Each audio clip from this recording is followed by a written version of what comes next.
used to work the overnight shift at a gas station off Route 19, about 20 minutes outside a town so small most people only knew it from passing through. After midnight, the road went empty, and the station felt stranded, like the dark had swallowed everything beyond the pumps. There were usually two of us on nights that summer, me and a guy named Devin. He was older, quiet, and hard to rattle. If a car rolled in too slowly, he noticed. If somebody lingered too long at the windows, he noticed. That night, the look he gave me was the first time I saw him genuinely uneasy. It started a little after 1. I was stocking cigarettes when the bell over the door rang. A woman stepped inside and stopped just past the entrance. She looked normal, which somehow made it worse. Hair brushed, jacket zipped, hands empty.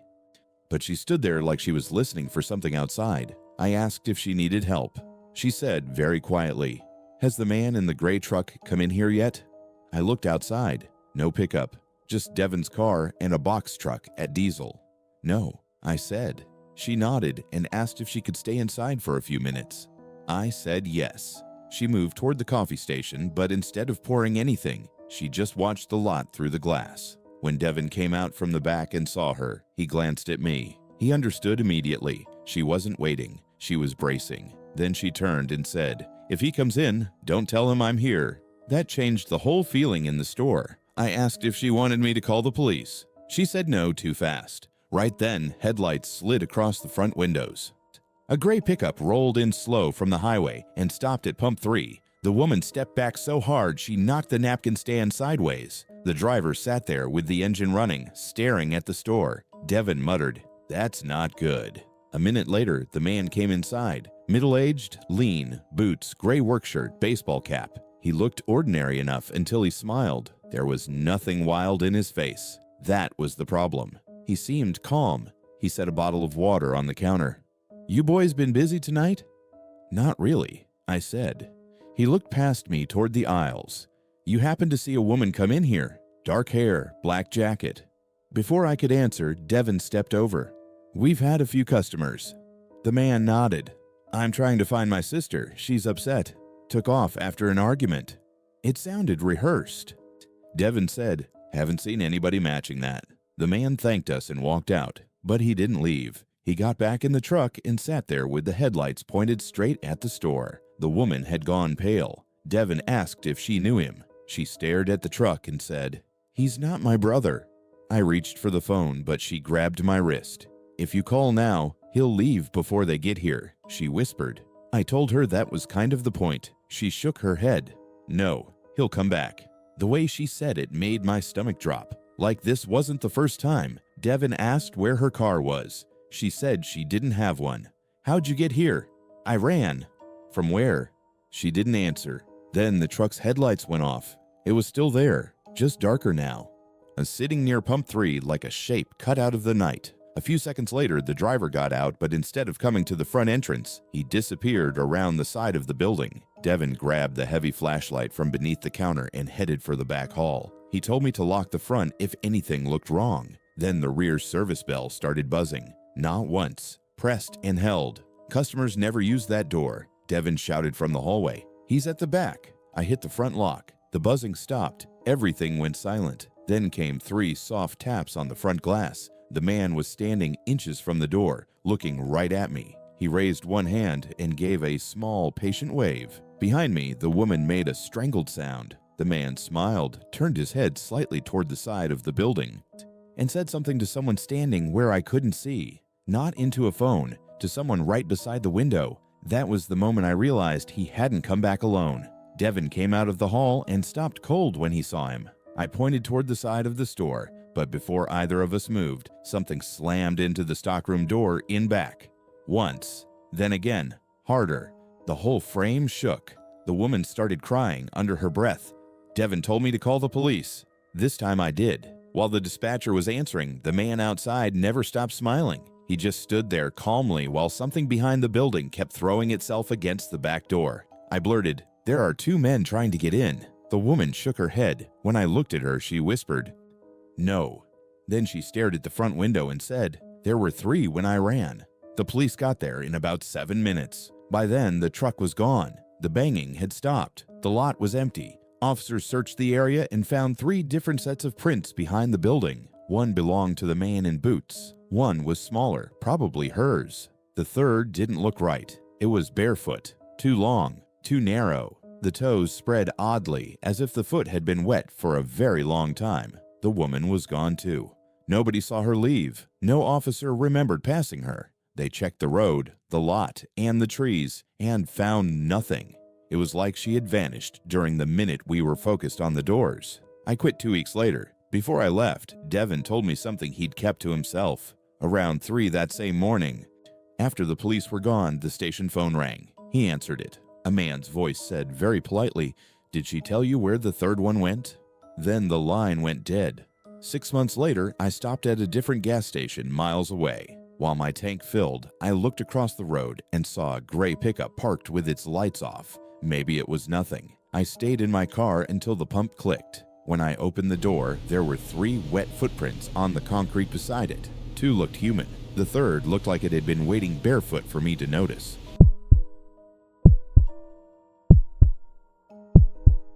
The worst part about closing a gas station at night isn't the people who come in acting strange. It's the people who come in acting normal when they shouldn't be there at all. I was 23 when I took the job, mostly because it paid $1 more an hour than the grocery store, and I needed whatever I could get. The station sat just off an interstate exit, with a diner across the road that shut down at 11, and a motel a little farther back behind a row of dead hedges. After midnight, it turned into one of those places that didn't feel connected to anything. Cars would appear out of total darkness, drift under the canopy lights, then disappear again, as if the road had swallowed them. On weeknights, I usually worked alone from 10 to 6. The owner had cameras, panic buttons, bright floodlights. It's all the stuff that was supposed to make you feel safe, but being alone in a brightly lit box in the middle of nowhere doesn't really feel safe. It just feels exposed. That night was slow, which somehow made it worse. A guy in a paint-stained hoodie bought cigarettes around 12:30. A couple in an SUV argued quietly over energy drinks around 1. After that, nothing. No traffic, no trucks, no movement on the interstate overpass. Just the hum of the coolers and the buzzing light above Register 2 that nobody ever fixed. At 1:47, a silver sedan rolled into the lot and stopped out by Pump 5. That wasn't unusual by itself. What was unusual was that nobody got out. I glanced at the screen that showed the exterior cameras. The sedan sat there with the engine running, driver's door closed, no dome light, dark windows. I waited maybe a minute, thinking the driver was on their phone or looking for a card. Then another minute passed, then another. Something about it started to get under my skin. I told myself I was being dramatic. People sit in their cars all the time. But after 5 minutes, the car still hadn't moved, and I realized it wasn't angled toward the pumps like someone getting gas. It was pointed directly at the store. I picked up the phone to call the non-emergency number, then put it back down. What was I even supposed to say? There's a car outside? Then the headlights flashed once. Not high beams, just a quick off-on like a signal. I stood there staring. A second later, the front door opened and a man came in. He looked like a traveler, mid-30s maybe. Tired face, baseball cap, wrinkled flannel shirt. He walked with the stiff, distracted movement of someone who'd been driving too long. He grabbed a bottle of water from the cooler and brought it to the counter. "You here alone?" he asked. The question hit me wrong immediately. I lied and said, "No, manager's in back." He nodded slowly, like he expected that answer. Then he looked over his shoulder at the windows. "You might want to lock the door." I remember my hand tightening around the counter edge. "Why?" He didn't answer right away. He just leaned in a little and said, "Because the woman in the silver car has been following me since the county line." I looked past him through the glass. The sedan was still at Pump 5, engine running. "What do you mean following you?" I stopped at the rest area about 20 miles back. She was there before I was. Didn't go inside, just watched. Then when I got back on the road, she pulled out behind me. Every turn, every lane change, same thing. He swallowed. I thought if I stopped somewhere bright, public, she'd keep driving. Maybe she just happened to be going the same way. He gave me a look that made me feel stupid. For 20 miles. I didn't know what to say to that. He slid a crumpled 10 across the counter for the water. His hand was shaking. Not a lot, just enough. "Can I wait here a minute?" he asked. I said yes. He stepped off to the side of the counter where he could still see the car. He wasn't acting like someone trying to scare me. He wasn't dramatic. If anything, he seemed embarrassed to even be saying it out loud, which made it feel more believable. I checked the camera again. The sedan hadn't moved. The windshield reflected the canopy lights too badly to see who was inside. Then, very calmly, the man said, "She got closer." I looked up. The silver sedan was no longer at Pump 5. It was parked directly in front of the store. I hadn't seen it move. I know how that sounds, and I've replayed it enough times to hate saying it out loud, but on the camera feed, 1 second it was under the canopy, and the next it was at the curb by the entrance, close enough that the headlights washed the whole front wall white. Neither of us had heard the engine rev. Neither of us had seen it cross the lot. The man backed away from the windows. That was when the driver's door opened. A woman stepped out wearing a long, dark coat. She stood in the headlights for a second with her head lowered, hair hanging forward, then started toward the entrance.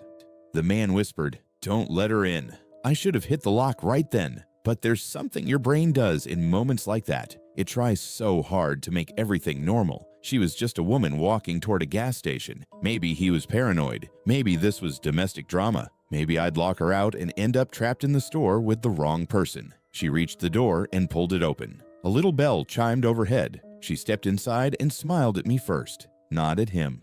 "Evening." Her voice was soft, pleasant, completely ordinary. The man moved farther back toward the coffee area. She didn't look at him yet. She kept her eyes on me and said, "I'm sorry if he told you something strange. My husband hasn't been sleeping well." The man said, "I'm not her husband." She ignored him. I asked if everything was okay. It was the dumbest possible thing I could have said, but my brain had gone flat. She tilted her head slightly. "No." He left before I was finished talking to him. There was something deeply wrong with the way she said it. Not angry, not emotional, just mildly inconvenienced, like someone whose call had been interrupted. The man grabbed a display stand and held it between himself and her. "Stay back." She finally looked at him, and the smile on her face changed. It didn't disappear. It just became more personal.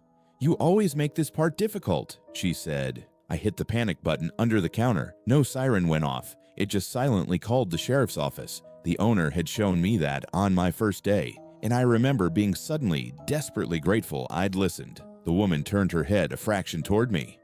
"I wouldn't do that again," she said. Then every light in the store went out. Not dimmed, not flickered, out.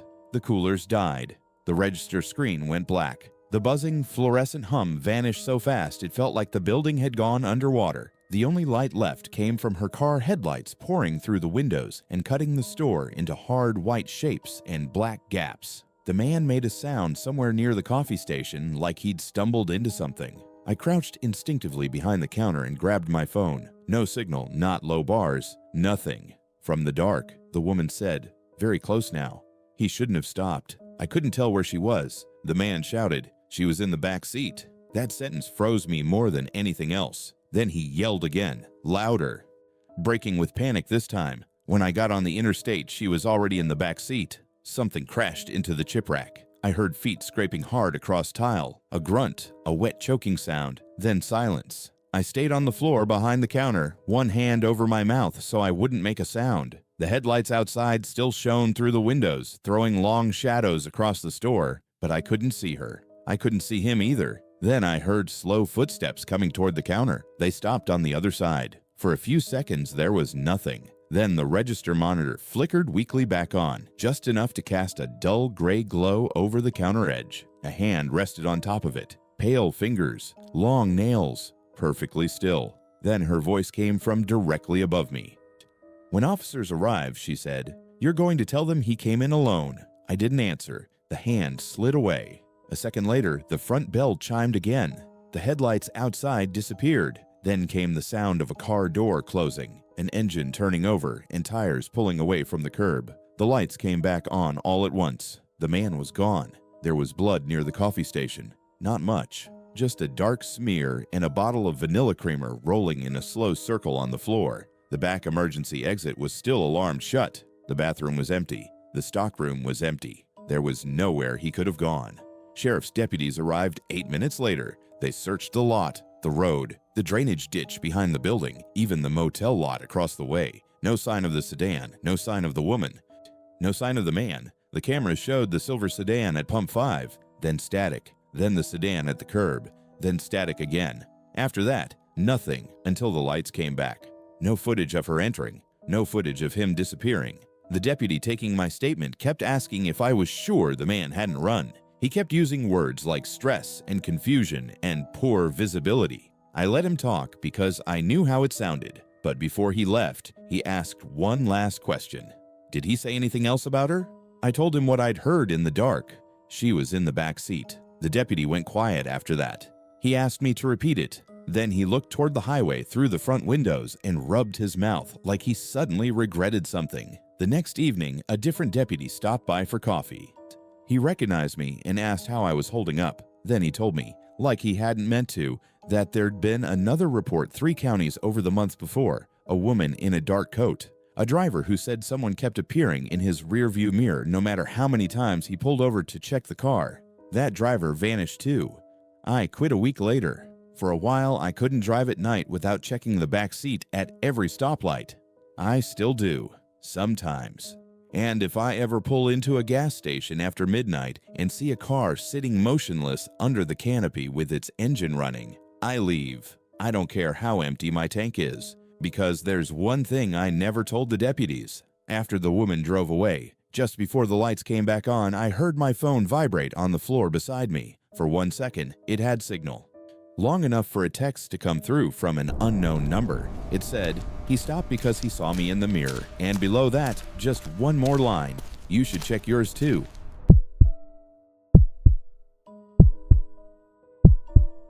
By the time I took that job, I'd already learned that the people who come into gas stations after 2 in the morning aren't really buying gas. They're buying light. They're buying noise. They're buying a few minutes of being somewhere that still feels connected to the rest of the world. The station where I worked sat outside a stretch of farmland in low woods, the kind of place where the road went black so completely. At night, your headlights felt weak. We had 6 pumps, a single row of parking spaces, and a store just big enough for 2 aisles, a coffee station, and a restroom at the back. The nearest town was 10 miles away. After midnight, the station became its own little island. When a customer left, the silence always rushed back in too fast. I worked the overnight shift alone every Friday and Saturday.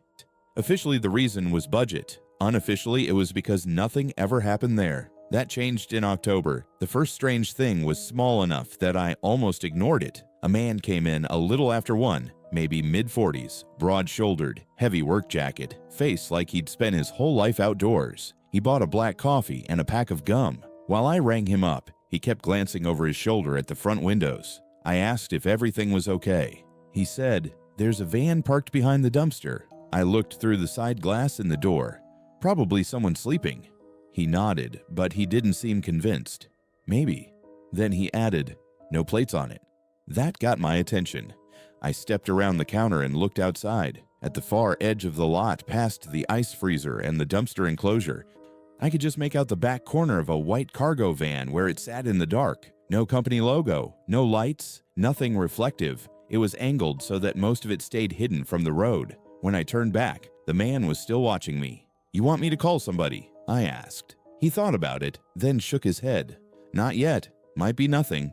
He left without touching his coffee. I stood by the window for a while after that, trying to see movement near the van, but the darkness behind the dumpster was too thick. I told myself if it was still there in half an hour, I'd call the sheriff. 20 minutes later, a teenage couple came in laughing over some stupid argument about music. They got candy, took forever choosing energy drinks, and brought a little life into the store just by talking too loudly.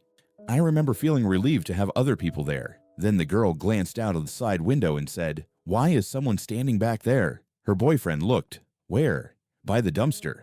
We all turned toward the glass. I didn't see anything at first. Then I did. Not a full person, just part of one. The side of a head, a shoulder, someone standing perfectly still at the corner of the dumpster enclosure, using it like cover, leaning just far enough out to look toward the store. The second I focused on it, it moved back out of sight. The girl swore under her breath. I told them to stay inside while I grabbed the phone. By the time I looked out again, there was nothing there but the dark edge of the enclosure and the pale rectangle of the ice freezer. The sheriff's office said they'd send someone when they could.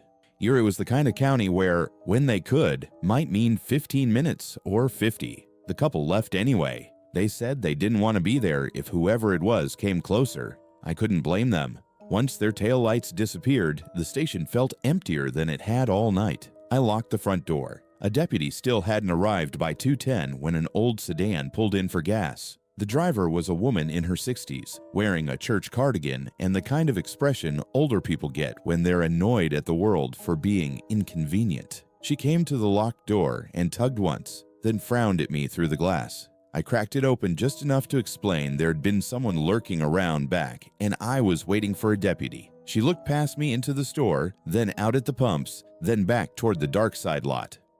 "Was it a man?" she asked. "I think so." She gave a tight little nod like that confirmed something. "There's one standing by pump 4. Every hair on my arms lifted. I looked over her shoulder. Pump 4 was empty. "No," she said more sharply. "Not now. He ducked down when you looked." I stepped outside without thinking, trying to see around the pump column.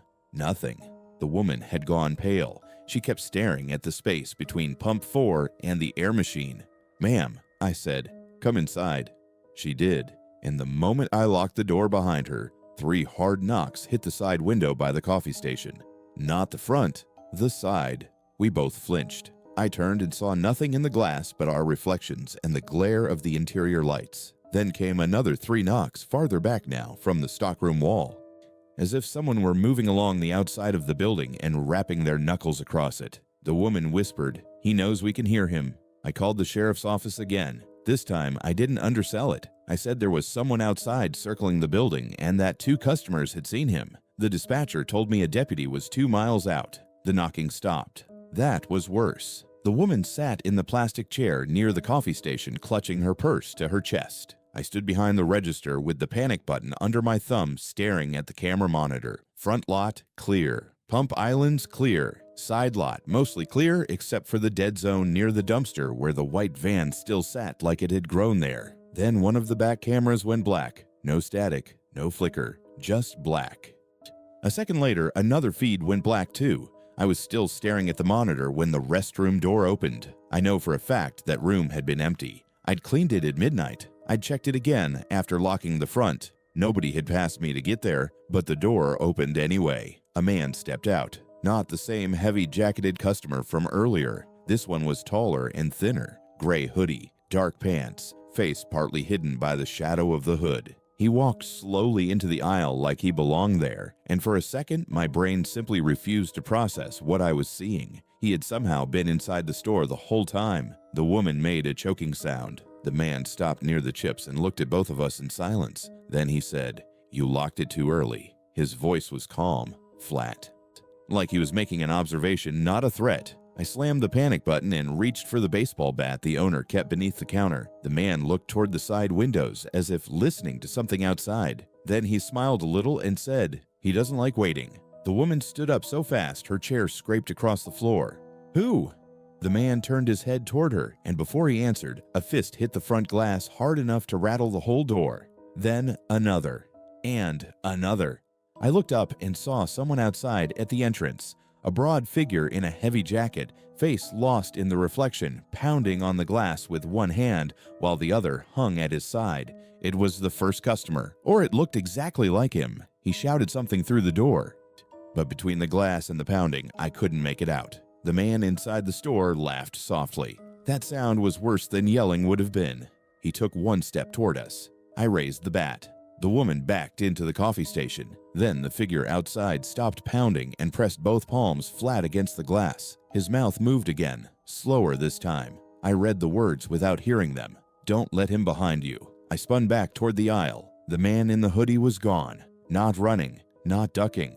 Gone. The aisle was empty from end to end. The woman screamed and pointed toward the stockroom hall. I caught movement there, just the edge of gray fabric disappearing around the corner. Then the back exit alarm started wailing. The broad man outside yanked on the front door, and this time I unlocked it. He stumbled in, breathing hard, and shoved something into my hands. It was a set of van keys. "That van out back," he said. "It's not abandoned." "Who is he?" I asked. His face was slick with sweat. "I transport inmates from county to county. There was supposed to be 2 of us." He looked toward the hall. He was sedated. The woman made a small, helpless sound. "You brought him here." I didn't know he was awake. The deputy finally arrived while the alarm was still screaming. He found all three of us in the store and cleared the building with his weapon drawn. Restroom empty. Stockroom empty. Hallway empty. No sign of the man in the hoodie anywhere inside or outside. Then he checked the van. The back doors were locked. He opened them with the keys and found restraints bolted to the floor. One cuff snapped open. The other twisted so hard the metal looked chewed. There was dried blood on the rubber matting and deep scratches in the inside panel near the latch. The transport officer, the broad man in the work jacket, gave his statement in pieces. He and another officer had been moving a prisoner from one facility to another after a psychiatric evaluation. Somewhere on the road, the other officer stopped responding. When he pulled over to check him, he realized the man in back was awake and the partition key was missing. He panicked, drove to the nearest lighted place, and saw the side door of the van standing open when he got out. The deputy asked for the prisoner's name. The transport officer gave it. The deputy just stared at him. Then he said, "That can't be right." Apparently, the prisoner listed on the paperwork had died in county lockup 3 days earlier. They proved it by morning. Fingerprints, coroner's report, signed transfer cancellation, everything. Officially, the transport officer had suffered extreme fatigue and confusion after driving too long alone. The second officer had never been with him. The van had been returned from service the previous week. The restraints in the back were old damage. The man I saw come out of the restroom didn't exist. That was the explanation they settled on, but nobody could explain the camera footage. One exterior camera showed the white van pulling behind the dumpster at 1:12 a.m. No one got out of the driver's seat. At 1:19, the transport officer walked into the store and bought coffee. At 1:43, the teenage girl looked toward the dumpster and reacted to someone watching her. At 2:07, the woman in the cardigan reported someone crouching at pump 4. And at 2:11, while I was on the phone with dispatch, the restroom door opened by itself. No one is seen entering it before that. No one is seen leaving it after. I quit the next day. About a month later, I got curious in the worst possible way and searched the dead man's name online. There wasn't much, just a local report and an old mugshot. But there was one detail I wish I'd never found. His last job before he was arrested had been overnight maintenance at a gas station off another empty road, 10 miles from mine, and the clerk working there had vanished during a locked shift with no sign of forced entry, no footage of anyone leaving. And one statement from a customer who stopped for gas at 2 a.m. He said he saw a man in a gray hoodie standing inside by the restroom, smiling like he'd been there all night.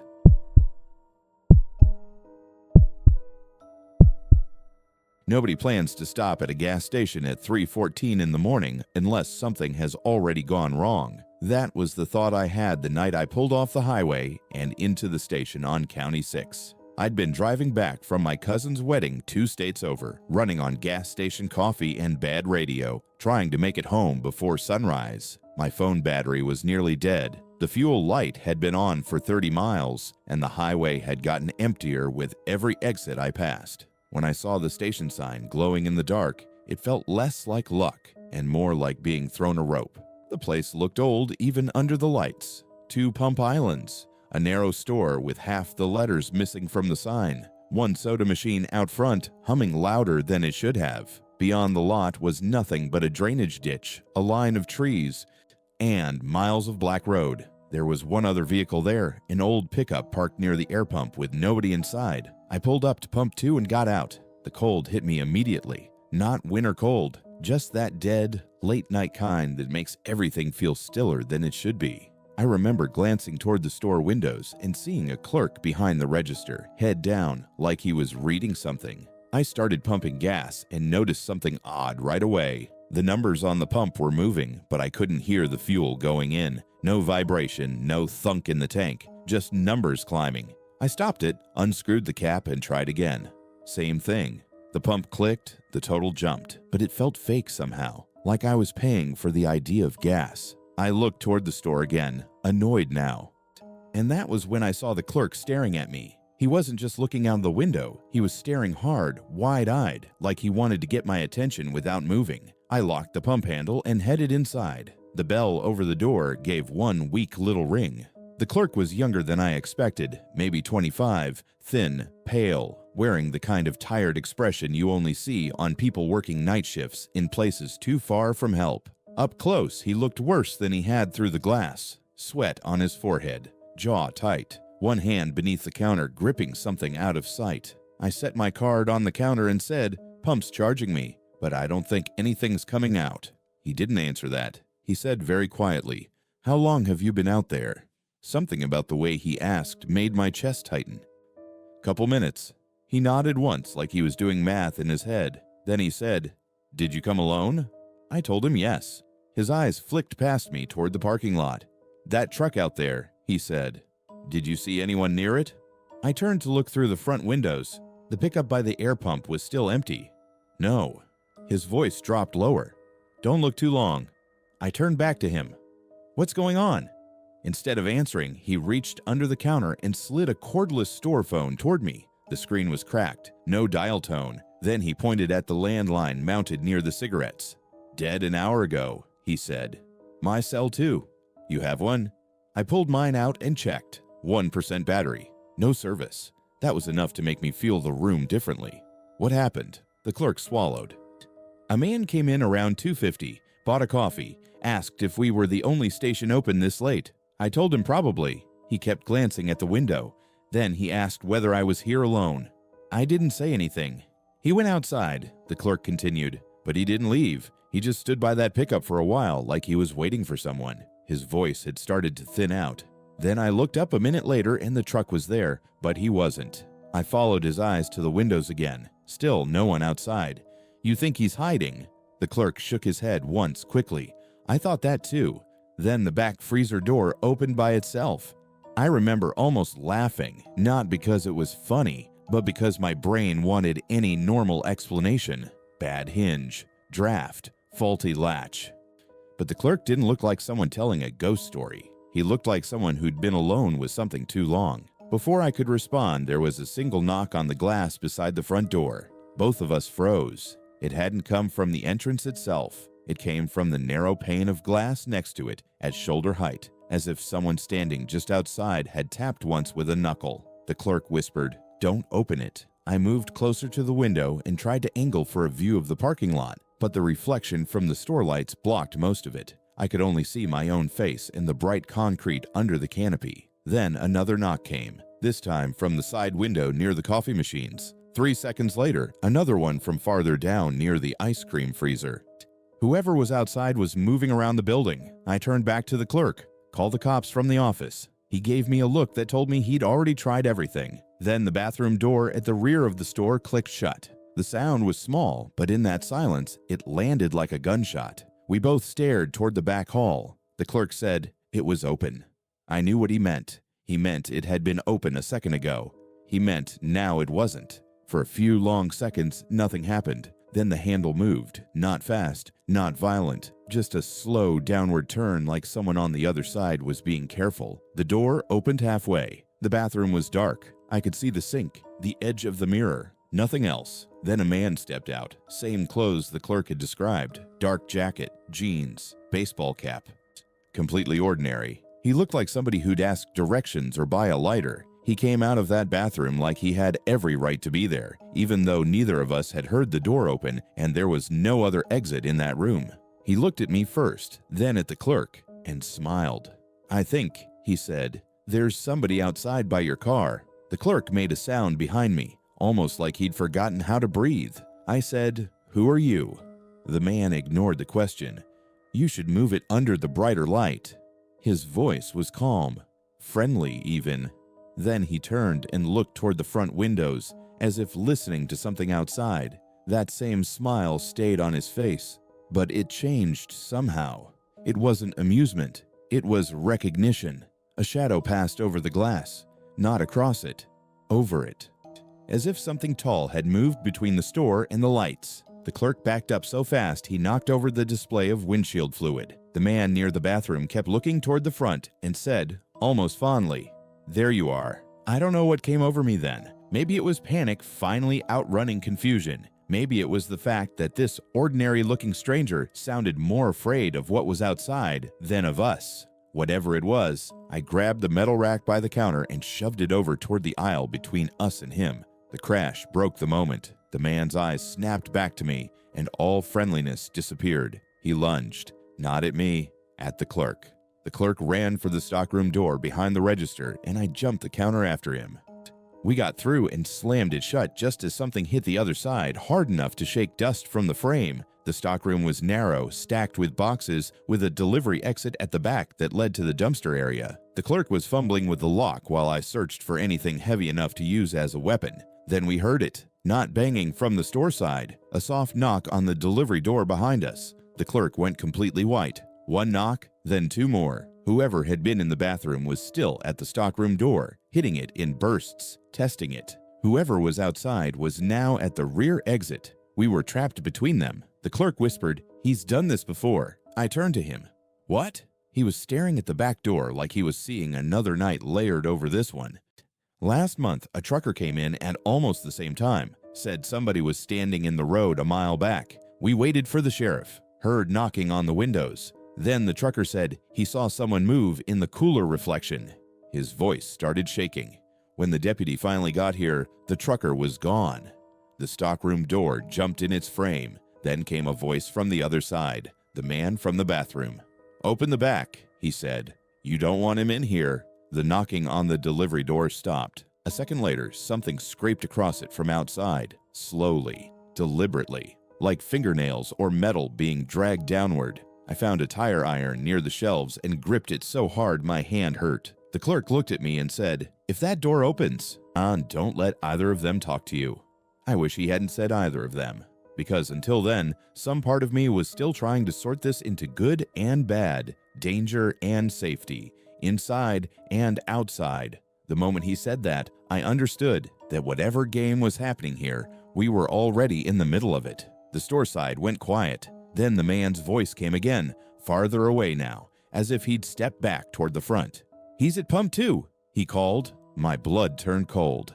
That was my car. Against every instinct, I moved to the tiny wired glass window in the back door and looked out toward the side of the lot. I could only see a sliver of the pump area from there, but it was enough. Someone was standing beside my car, tall, too still, facing the driver's side window. I couldn't see a face. Just the outline of a body under the canopy light, black and featureless, one hand resting on the roof like it had all the time in the world. Then the figure slowly turned its head toward the back door, and from the other side of the stockroom door, the man inside began laughing. The sheriff arrived a minute later. I know that because I heard the tires first, then the burst of radio static, then a voice shouting from the front. The figure by my car was gone before I looked again. The man inside the store was gone too. By the time deputies cleared the building, there was no one there except me and the clerk. No sign of forced entry. No one in the bathroom. No one outside. No footprints by my car, even though dew had settled over the concrete enough to show our own. The deputies treated it like an attempted robbery, or maybe shared panic. They asked questions in that patient tone people use when they think fear has made you unreliable. Then one of them checked the surveillance system. The front camera showed me arriving and getting out at pump 2. It showed the clerk alone at the register inside. It showed the old pickup by the air pump. What it did not show was anyone else entering the store. Not the man from the bathroom. Not anyone walking past the windows. Not anyone standing by my car. But at 3:16, one frame caught something that made the deputy stop scrolling. In the reflection of my driver's side window, there was a face looking out from the back seat. Not mine. Not clear enough to identify, but clear enough to see the smile.